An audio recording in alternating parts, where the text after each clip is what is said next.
Hi guys, it's so great to be back with you this week. This week we thought we'd start off with a little challenge that, if I'm really honest, I already think I'm going to win. Well, I think I stand a good chance, but what we have done here is we've weighed out 10 kilos worth in weight of books, and we're going to see who's the strongest by seeing who can hold them the longest. It's clearly going to be me if you ask me. Should we give it a go? You ready? Okay, 3, 2, 1. Well, it's all right actually. It's all right, yeah? Oh no, you're not allowed to rest it against your body. I'm not Hold it resting up. against No, hold your arms out. Hold your I'm not arms out. resting There we against go. my body. There we go. No, you're holding it.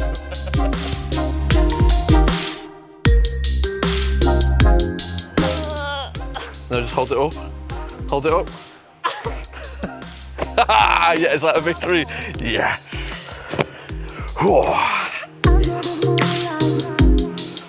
As you know, the past few weeks, guys, we've been looking at what Luke 10 verse 27 means for our lives. And this week, I mean, you probably guessed what we're going to be looking at. We're going to be unpacking at how we love the Lord with all of our strength. Yeah, so before we go any further, why don't you just pause right here and talk about what you think it means to love the Lord your God with all of your strength? You know, like the strength I just demonstrated when I beat Sarah in that challenge. No, like that wasn't fair because I'm not even lying. I had a little test at how heavy it was, but I had like... Do you know, I quite liked that challenge. I had a feeling I was going to win that one, to be fair. No, but you made me laugh and then my arms went all I didn't weak. make you laugh, you chose to laugh. I just spoke. It's not my fault that you chose to laugh. No, because you were saying stuff and then I was like... The Bible talks a lot about strength, and I guess the question for us is, where do we draw our strength from? So Phil, where would you say you draw your strength from? Do you know, I'm so glad you asked, because obviously it's work, and seeing as how I won that challenge before, I'm sure you remember.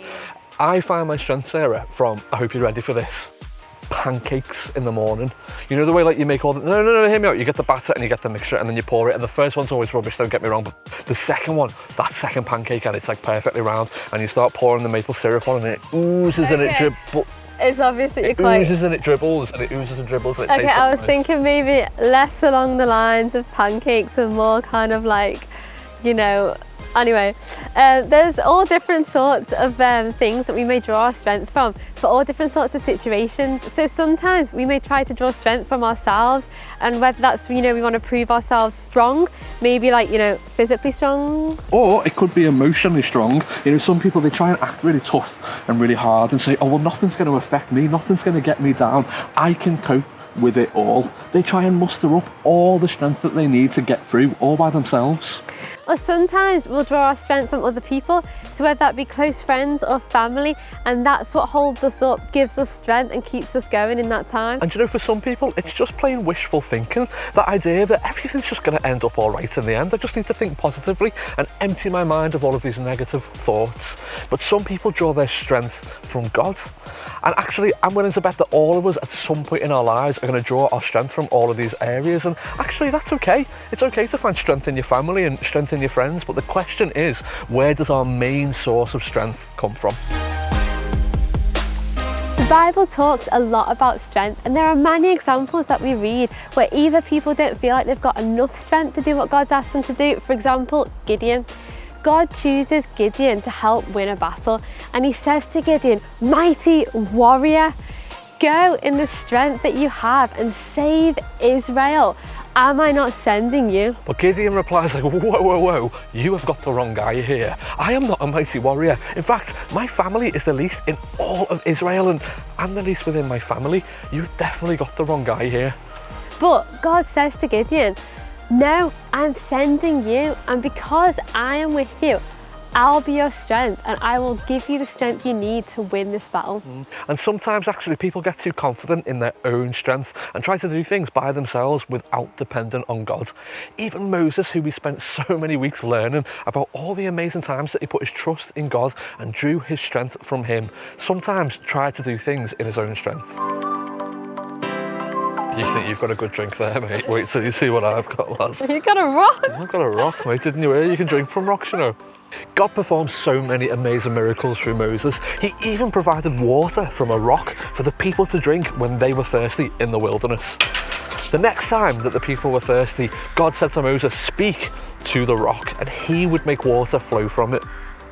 But in that moment, Moses relies on his own strength, and instead he strikes the rock with his staff, as that's what he did last time when God brought water from a rock. Yeah, and in reality, that's the friction that we all face. Are we going to trust and rely in God and in his strength, or are we going to try and do things all by ourselves? And Sarah, I know you've got a great story about that from your own life. Yeah, so as most of you know, I'm also a teacher, and when I was training to be a teacher in my second year, I got a bit confident at what I was doing, and I did everything in my own strength, and that was fine for that year. But in my third year, I actually had a pretty tough year, and it was a pretty hard year, and I found in that year I had to really rely on God's strength, and that completely transformed how I went into my final year of teacher training, because what I did then is I drew strength from God each day, and that made such a difference to my experience and my outlook that it just completely transformed the whole way I did final year, and it was a lot better for it. That's really exciting.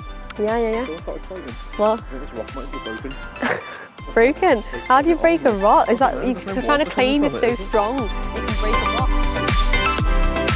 Often when we are faced with a situation or a challenge that is outside of our control, we are forced to rely on God's strength, because quite simply put, our own strength isn't strong enough. And often some of the good that can come out of a difficult situation is that it helps us to rely and trust and depend on God to help us get through the time. So why don't you jump into today's story, which can be found in 1 Samuel chapter 17, or you can use an animated video found in the description or the guide below. Do you know, ever since you mentioned pancakes, I'm just desperate for a pancake. That was a little bit of my tactic, you know. I thought if I keep saying pancakes, maybe we'll stop filming and Like, go I'm make actually pancakes. going to have a pancake tonight now. Pancakes. Definitely. Pancakes. What? Next week, why don't we have like a phone competition? What, like David and Goliath, like knock out a giant with a sling type thing? I don't know where we can get a giant from, to be honest. But we could do it like in a fair, you know, like when you got the cans and you got to like knock down as many cans as you can. Okay, if I can't find the giant, we'll do that. Okay, sounds deal. Anyway, in today's story, we see about how David encounters something that is much stronger than he is, and something that is a threat to his people and trying to scare them off. Yeah, and David knows that he cannot overcome this giant in his own strength. He simply isn't strong enough, but he also knows that his God is strong enough to overcome. And David relies on God's strength to knock down that giant. In John 16 verse 33, Jesus says to us, I have told you these things so that you may have peace. In this world you will have trouble, but take heart because I have overcome the world. Such a hope. Yeah, too right. And loving God with all of our strength means giving over every single attempt to try and do things and muster up the strength all by ourselves over to him, and instead relying on it and drawing from his strength. Yeah, so it's choosing to give our strength to him instead of relying on our own strength, and often that can be harder in areas of our lives that we feel really strong in, or where we feel like we've got it all together. Yeah, and the amazing thing is when we do choose to love God with all of our strength, he gives us his strength from within us. People who don't know Jesus may look on the idea of relying on or drawing our strength from God as a weak thing to do. But the reality is, you only really need to look around at the world today to realise that when humans try and take things into their own hands and live without God, there is pain, brokenness, mess and hurt. We are not strong enough on our own, but we like to think that we are self-reliant and don't need to depend on God, but actually we are so weak without him. Living out our faith and loving God all in our own strength, honestly, it just becomes hard work, a long slog, and we can end up feeling defeated, like we're not good enough or strong enough people. The amazing news is that Jesus doesn't want us to live out this life in our own strength. In fact, after he goes to heaven, he tells his disciples, don't go spreading the good news about me until you have been clothed with power from on high, until he had given them his strength to help them. The Holy Spirit gives us the strength to live out the life that Jesus calls us to. He helps us to be strong in the face of the giants that we face, whether they be fears or worries or a hard time at school, or even just the fact that we're the only Christian in our friendship group. Jesus promises us victory after victory. In Isaiah 41 verse 10 it says, I will strengthen you and help you. I will uphold you with my righteous right hand. Yeah, and when we face tricky times or things that we find hard, maybe it's how much school feels like it's changing at the moment, or the amount of work that we have to do now, or our friendship groups, Jesus promises that he will carry us through those times when we put our trust in his strength. Philippians 4 verse 13 declares this, I can do all things through Christ who gives me strength. I can do all things through Christ.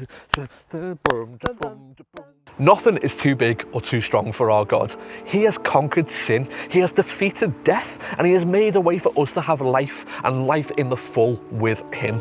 He gives us strength in every season, whether we are finding life really, really easy, or whether we're finding things a little bit more difficult.